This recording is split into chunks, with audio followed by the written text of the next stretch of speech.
Good evening, everyone. I'm Will Mungo. And I'm Margaret Chase. Welcome to the Monday Night Roar. Thanks for tuning in. We have your latest news, entertainment, and sports. All that and more coming up on the Monday Night Roar.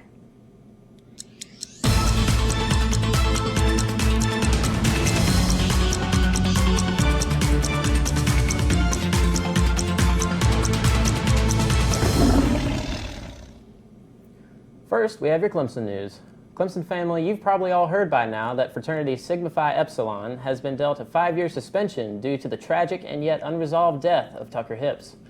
There has been speculation, especially on social media, that hazing played a part in his death. Details regarding Hips' death have not been released by police so far. The suspension itself, however, has reportedly referenced violations during the new member education processes, which definitely points to hazing within the fraternity. Hips' parents told local TV station WYFF that the school's fraternity pledging processes were broken and that the truth about their son's death has yet to come out. According to a statement made by the Princeton Review last week, Clemson University currently has the best alumni network in the nation. Clemson's alumni are undoubtedly the most supportive and engaged in the country. But what does this mean for current Clemson students? Going to a school that has active alumni means greater internship opportunities and career prospects than other universities. The Princeton Review went on to conclude that Clemson is one of the nation's best valued universities, meaning that students truly get what they pay for. Regarding the fate of Tillman's name change, the online petition to keep the name has reached over 6,000 supporters. Advocates for the change of Tillman Hall's name are saying that the name Tillman doesn't reflect a welcoming atmosphere to the diverse population of the university. Those who want to keep the name claim that trying to erase history in this fashion will not be a step forward, but a step backwards. The decision of changing or not changing the name belongs to the University Board of Trustees, but the subject is at the moment tabled or unresolved. Last Tuesday, Clemson President Clements joined together with Clemson Mayor Cook to discuss the current state of Clemson during the annual event at the City Chamber of Commerce. President Clements stated that Clemson is a model for other schools and other cities when it comes to maintaining a positive, mutually beneficial relationship between the town and the university. He went on to list a few priorities for the coming year that include building the leadership team, generating more resources, enhancing diversity on campus, and raising Clemson's national profile as a research university to open up new doors for both faculty and students. Ladies and gentlemen, on a sadder note, over the past school year, many tragedies have stricken our state's universities. Last Thursday, a shooter entered USC's public health building and opened fire. The shooter shot and killed Professor Raja Fayyad and then herself inside the building. USC's text and email warning system immediately updated students and alerted them to the situation, allowing students time to seek shelter safely. The building was evacuated while SWAT teams and police officers arrived on the scene, shutting down and securing city blocks surrounding the western part of campus. USC students and faculty alike came together to mourn the loss of Professor Fayyad as he was a respected member of the university. In this time of mourning, let us all remember that we are all South Carolinians, rival schools or not, and that we are all full of love and support for our friends at USC. If you haven't followed the trendiest new Instagram account at the People of Clemson yet, go ahead and jump on the bandwagon. This account features individuals on campus that help make the Clemson family so great. A typical post features a picture of a student or faculty member, a quote from the person, and where they are from. The People of Clemson does a great job of making the large student body seem so much more personal. So go ahead, open up your Instagram app and follow the account at the People of Clemson. Now let's check in with John Oliver with the latest in entertainment news.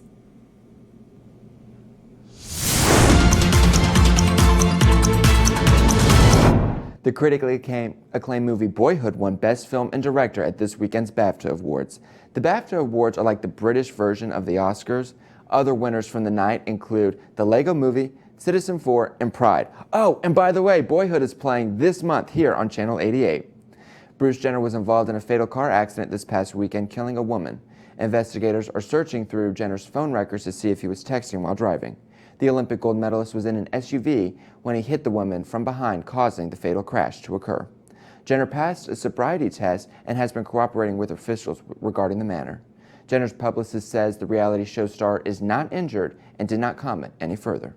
Jenner has been in a hot topic lately because last week we reported he was transitioning into a woman.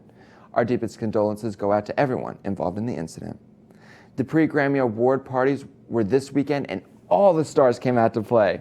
First, Big Sean hosted a party after his performance at the House of Blues. The party was star-studded. I mean, everyone was there. Jennifer Lopez, Chris Brown, Demi Lovato, Justin Bieber, Kendall Jenner, Kylie Jenner, and Kanye West. However, one major A-lister was missing from the party. Ariana Grande, Big Sean's girlfriend, was not in attendance at this weekend's festivities. Perhaps she was resting her voice, or she was having another problem. This weekend was Clive Davis's annual pre-Grammy Award Gala. There were performances from every major music star, including John Legend, Taylor Swift, Sam Smith, Meghan Trainor, Pharrell Williams, Rita Ora, Iggy Azalea, Jennifer Hudson, and Carole King. Other stars including Jane Fonda, Kathy Griffin, Melanie Griffin, and Miley Cyrus were in attendance. You can watch a recap of the Grammy Awards on CBS.com. Thanks, guys. Hashtag back to you. Thanks, John Oliver. Clemson Live is sponsoring their Spring Shag this Friday from 7 to 10 p.m. at the Hendricks Ballrooms. There will be live music from the Tams, a photo booth, snacks and drinks. If you don't know how to shag, no worries. There will be a half hour of instruction starting at 7, so make sure you come ready to learn and ready to shag. Even though it seems like the warm weather will never get here, time in the sun is right around the corner. Have you thought about what you're going to do with your summer, and are you looking for a great job? Well, this Thursday, February 12th, in the Hendricks Student Center ballrooms, camp directors from around the country will come together for Camp Fest 2015. These directors are looking for hardworking and energetic students to staff their camps this summer. Don't miss this awesome opportunity to secure your chance to gain work experience and to make an impact. This past Friday, Clemson's Board of Trustees met and approved plans to upgrade the current electrical distribution system. The current system is around 50 to 60 years old and needs to be replaced by a more reliable system. The project is estimated to cost $75 million and is said to be paid for with maintenance and stewardship funds along with state institution bonds. The board also discussed an approved renovation of Littlejohn Coliseum and a concept for a new football operations center. The renovation of Littlejohn will include new practice facilities, a new locker room, new meeting rooms, and coaches' offices for the men's and women's basketball programs. This project is estimated to cost, at the moment, around $63 million. Now at Clemson, students' enriching interactions aren't limited to just their peers. They include their professors too. This new academic experience to add professors to the list of people that call Clemson campus their home is one that may come as a surprise to students. The program seeks to provide professor-student interaction outside of the classroom, as well as extended office hours. Only 6 faculty members are currently taking advantage of the program that provides housing for professors in Holmes Hall, Stadium Suites, the Shoeboxes, the Quad, Lightsey Bridge, and Thornhill Village. Faculty participants have noted that the experience has made them see students as more holistic beings and not just someone who comes to class for an hour 3 times a week. Last Thursday, a 9-year-old dog named Carmen saved her owner by protecting his face from the fire that consumed their house. The fire started in the basement of the home, and it has been reported that first responders found Carmen, a 9-year-old boxer, on top of her owner, Ben Ledford, trying to shelter his face from the heat and smoke. Ledford was taken to a hospital where, unfortunately, he died later on. Carmen is currently still under the care of veterinarians in Cincinnati's Care Center, a critical care veterinary hospital where the vets have placed her on a ventilator. It was reported yesterday that NBC's nightly news anchor Brian Williams will be taking a personal leave of absence after falsely reporting that he and his team were in a helicopter hit by rocket-propelled grenades during the invasion of Iraq. Williams said, "It has become painfully apparent to me that I am presently too much a part of the news due to my actions." He went on to say that he hopes he can once again become worthy of the trust of so many Americans that have counted on him for the past decade. Newsman Lester Holt will fill in for Brian Williams until the nightly news returns. The snowstorm in the north is still raging at the moment. Boston is still getting the worst of it, but winter storm warnings have been issued across large portions of the Northeast, including Massachusetts, New York, Connecticut, Rhode Island, Vermont, New Hampshire, and Maine. The National Weather Service predicts 12 to 16 inches of snow by the time the storm in Boston ends on Tuesday. Boston's Mayor Marty Walsh issued a snow emergency parking ban yesterday in anticipation of the new snow. Cars left on the city streets were ticketed and towed in order to make room for snowplows. Walsh has urged Boston citizens to stay indoors until the worst part of the storm is over. Now, let's check in with Gabby Bates for sports.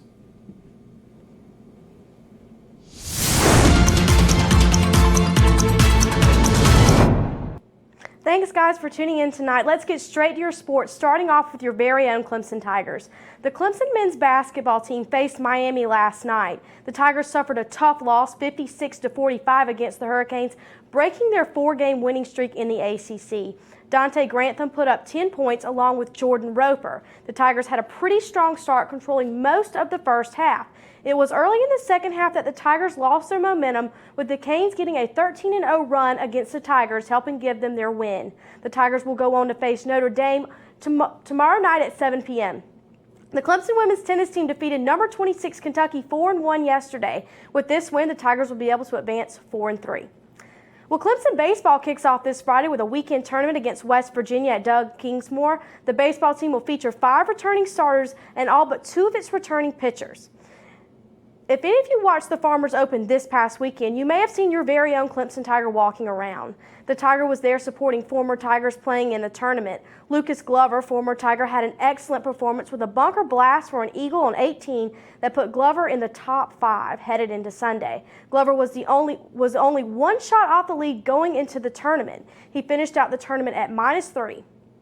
Now for your other sports. We had some breaking news this morning yesterday morning from the morning of a UNC coach, Dean Smith, passing away at the age of 83. Smith was a legendary coach, coaching some of the best in the league, including Michael Jordan and James Worthy. Smith had won 2 national championships with the Tar Heels and was inducted into the Basketball Hall of Fame.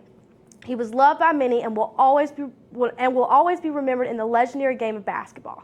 The Atlanta Hawks defeated the Washington Warriors this past Friday. The Hawks 42-9 and the Warriors 39-9. Both leaders of the East and West Conference had a head-to-head battle most of the game. It was only the second matchup in NBA history where each team had a winning percentage of .820 or higher.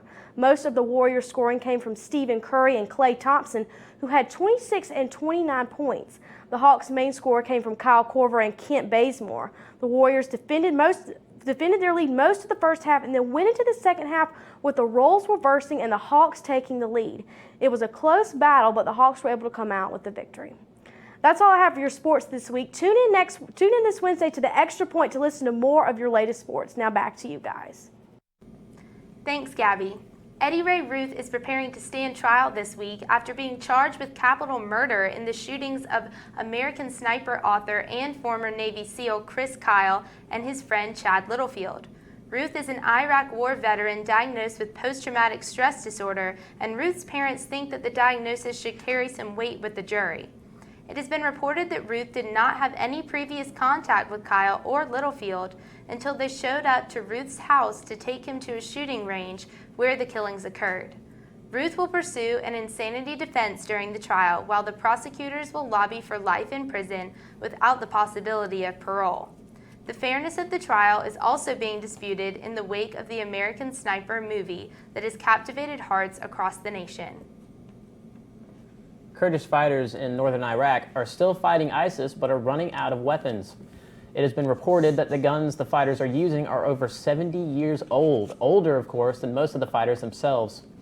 The Kurds are also short of night vision goggles, which are essential due to the fact that most infiltration attempts by ISIS come at night or in thick fog. The fighters have rigged up floodlights in order to try to detect movement at night, but the lights don't provide much coverage. The Kurdish fighters have also begun to build their own crudely made armored vehicles. There have been reports of a vehicle southwest of Ibril that looks like something out of the movie Mad Max, with a hulking figure and steel plates laid on the chassis of the truck.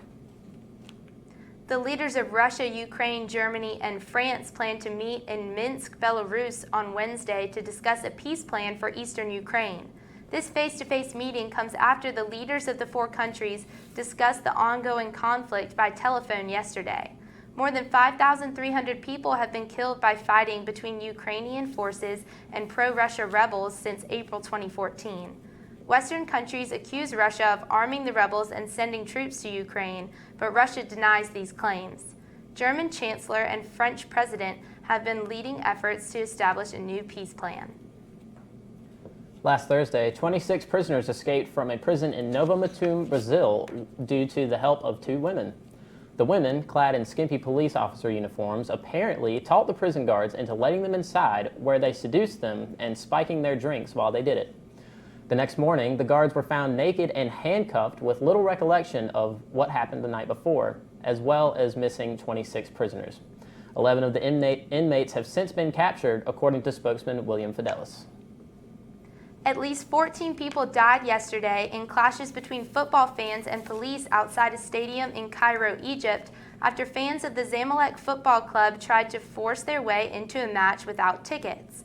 The violence broke out ahead of a game against ENPPI, and police used tear gas to disperse the fans. Back in February 2012, more than 70 people were killed in a post-match violence after a game in Port Said. Zamalek fans put the death toll at 20 rather than 14 for the clashes in Cairo yesterday, but the situation is under further investigation. Lastly, here's James with this week's weather.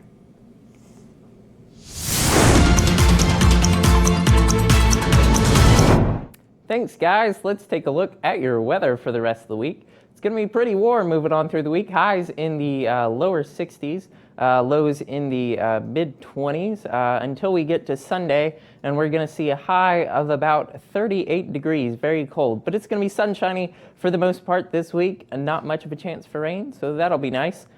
Taking a look outside your window right now, it is rainy. Very rainy, 55 degrees currently, winds calm, and only 87% humidity. Welcome to the South where it's humid and it's raining. So let's take a look at your radar. As you can see in the golden corner, we do have some storms moving through the area, but all storms should be moved out by about midnight tonight, so we should have a nice, clear, warm day for tomorrow.